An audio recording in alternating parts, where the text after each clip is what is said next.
It's not often that we get to bring you a bit of good news on this programme. Not our fault, just the times we're living in, I'm afraid.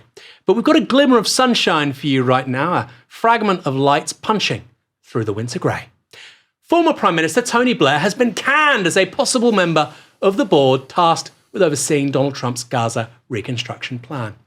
Now, Blair was the only potential board member mentioned by name in that plan. And the sacking came about after Middle Eastern and Arab leaders reputedly objected to his presence regarding all of this, not least because of his role in the 2003 US and UK-led invasion of Iraq. Didn't go very well. They were also concerned that during his time as Middle East envoy for the Quartet, representing the UN, EU, Russia and United States, Blair was seen as being more favourable to Israel than the Palestinians. That seems to be a trend that continued during Israel's genocide in Gaza. Israeli newspaper Haaretz reports that Blair became a frequent visitor to the office of Israel's Prime Minister, Benjamin Netanyahu, while he was ordering the mass slaughter of thousands of Palestinian children. Just two guys with a lot in common, hanging out, maybe having a beer, who knows. But that's the end of the good news, because the Trump peace plan, though peace hardly seems its aim, has a lot more to worry about than losing Tony Blair. Despite a ceasefire being declared 2 months ago, little progress has been achieved. The enclave has now been split in two, with Palestinians restricted to half their previous territory.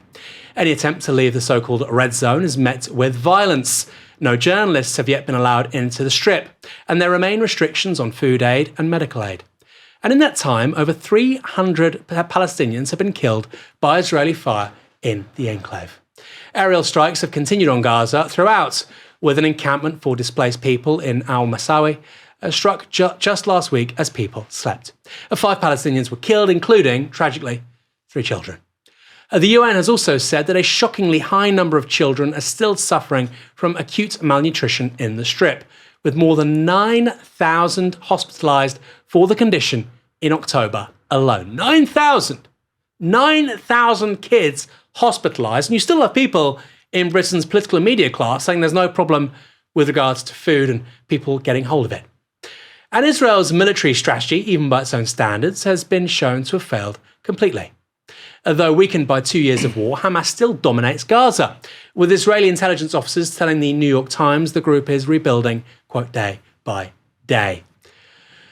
Kieran, you've gone on record as saying that this isn't really a cessation of the genocide, it's just a temporary slowing down. Predictions are a dangerous game, but where do you think this particular process is heading in 2026?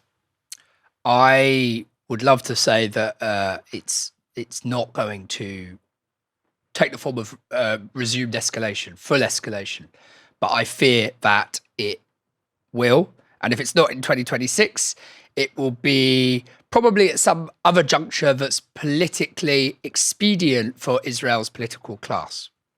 And that's the sad truth of it.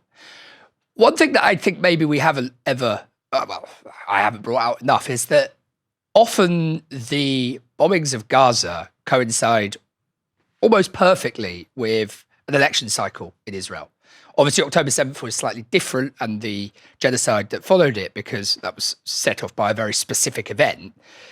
But prior to that, 2014, 2012, all the way back to 96, I think, Netanyahu has former in starting these offensives when it's politically expedient to him, i.e. in the context of an election cycle, or because he's being hunted by Israel's political class or something like that. So I don't think it will have anything to do with facts on the ground. I think it will be determined by things of a higher order, i.e. Israeli politics. And just to say on Tony Blair, I suppose in one sense it's good that he's been refused entry to any kind of transitional governance structure, but only in the sense that it means he doesn't get what he wants. He's kind of, a miasma that floats around and reinvents himself. And on that level, it's very nice that he doesn't get to further launder his crimes by participating in some technocratic colonial government in Gaza. But beyond that, I have to say, I think it has virtually no significance. I think whether Tony Blair's there, whether Tony Blair's not there, he's he's basically a node in a process that will be determined far away from him. If you think it's an illegitimate process, or it's a process that's not advantageous to Palestinians, one of those two things, it's probably better for him not to be involved from the perspective of those guys, right? Because it would be perceived as more legitimate if it doesn't have this crazy guy who was one of the chief prosecutors of an illegal war in Iraq, which maybe, according to The Lancet, accounts for 1 million dead people, right? Which created the conditions to the rise of ISIS. Maybe it makes this whole thing actually more legitimate. Maybe you want it to be delegitimized by the presence of this moron. Oh, well, I think that's right. And I think Tony Blair's association with this process is an artifact. It's a remnant of a time when Trump wasn't sure he'd be able to get this deal through politically. So he thought, well, whoever attached Tony Blair to the administration and to this process thought maybe he'll confer some degree of legitimacy on this process. Whoever thought that obviously is crazy. And Trump maybe was more amenable to it because it was at that time clear that he was going to be able to sell it politically. It worked. The process is now in play. So I think at that point, you're absolutely right. Anybody who thinks that Tony Blair has got clout to bring to anything is totally and utterly delusional and dreadful in their judgment. So I think it's probably an artifact of an earlier time when it seemed politically less feasible. And now they realise they don't need Tony Blair. I mean, who wants Tony Blair associated with anything? I could almost hear Peter Hitchens ringing in my ear, Sir Anthony Blair.